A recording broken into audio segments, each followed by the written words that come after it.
महाभारत युद्ध का 17वां दिन समाप्त हो चुका था। संध्या हो चली थी। चारों ओर युद्ध की थकान और वीरों की आहों की गूंज थी। इसी समय आचार्य द्रोण के पुत्र अश्वत्थामा कौरवों के सेनापति कर्ण से मिलने उनके शिविर में पहुंचे। द्वारपाल ने आकर सूचना दी, सेनापति, आचार्य द्रोण पुत्र अश्वत्थामा आपसे भेंट करने आए हैं। कर्ण कुछ देर विश्राम करना चाहते थे, पर इस सूचना को सुनकर वह चौंक उठे। कहा, उन्हें आदर सहित भीतर ले आओ। अश्वत्थामा भीतर आए। कर्ण ने उन्हें स्नेहपूर्वक बैठाया और बोले, आओ अश्वत्थामा, बताओ इस समय मेरे शिविर में आने का क्या कारण है।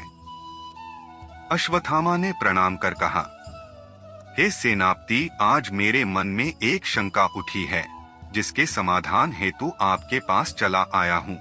कर्ण ने मुस्कुराकर कहा, मित्र, नीच संकोच होकर पूछो। तुम्हारी शंका का समाधान मैं अवश्य करूंगा।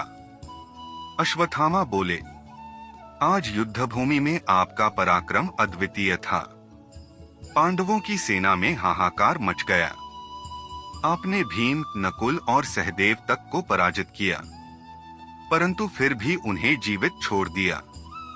यदि आप चाहते तो आज ही युद्ध का निर्णय कौरवों के पक्ष में हो सकता था, पर आपने ऐसा क्यों नहीं किया। कर्ण कुछ क्षण मौन रहे, फिर बोले, मित्र, तुम्हारी शंका निराधार नहीं है। हाँ, मैंने जानबूझकर उन चारों पांडवों को जीवन दान दिया, परंतु इसके पीछे एक कारण है, जिसे अभी बताना संभव नहीं। अश्वत्थामा के नेत्रों में क्रोध और पीड़ा थी।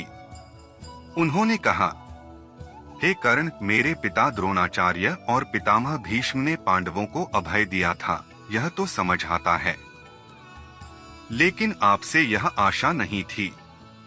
आपने भी वही किया। कर्ण गंभीर स्वर में बोले, अश्वत्थामा, क्या तुम नहीं जानते, स्वयं नारायण श्री कृष्ण पांडवों के पक्ष में हैं। उनका वध इतना सरल नहीं है।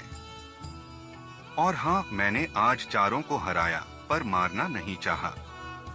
अश्वत्थामा तपाक से बोले, आप क्षत्रिय हैं या साधु? यह कैसी भाषा है?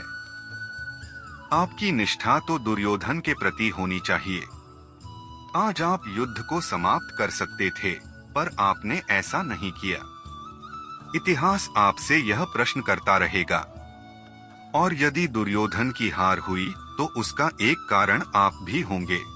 कर्ण शांत स्वर में बोले, मित्र, तुम अपने पिता की मृत्यु से आहत हो और इसलिए यह कठोर बातें कर रहे हो, पर मैं तुम्हें विश्वास दिलाता हूँ, कल का युद्ध निर्णायक होगा। मैं अपना सब कुछ दांव पर लगा दूंगा। यह सुनकर अश्वत्थामा तिलमिला उठे। कहा, मेरे पिता की मृत्यु की बात मत कीजिए। आप तो अपने 9 में से 8 पुत्रों को खो चुके हैं। क्या आज उन कायर पांडवों को जीवित छोड़ते समय आपने अपने पुत्रों को याद नहीं किया?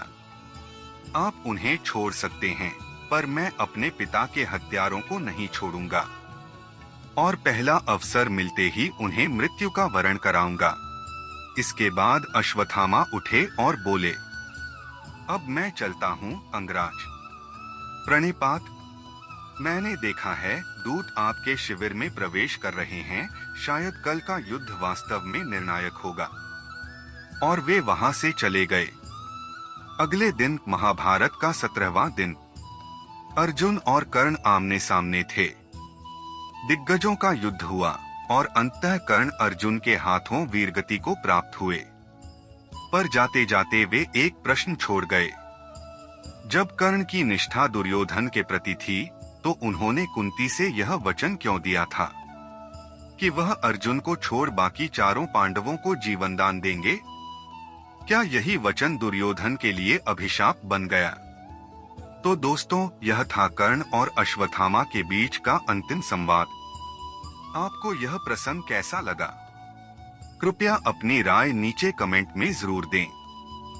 अगर वीडियो पसंद आया हो तो लाइक करें, शेयर करें और चैनल को सब्सक्राइब करना न भूलें। धन्यवाद।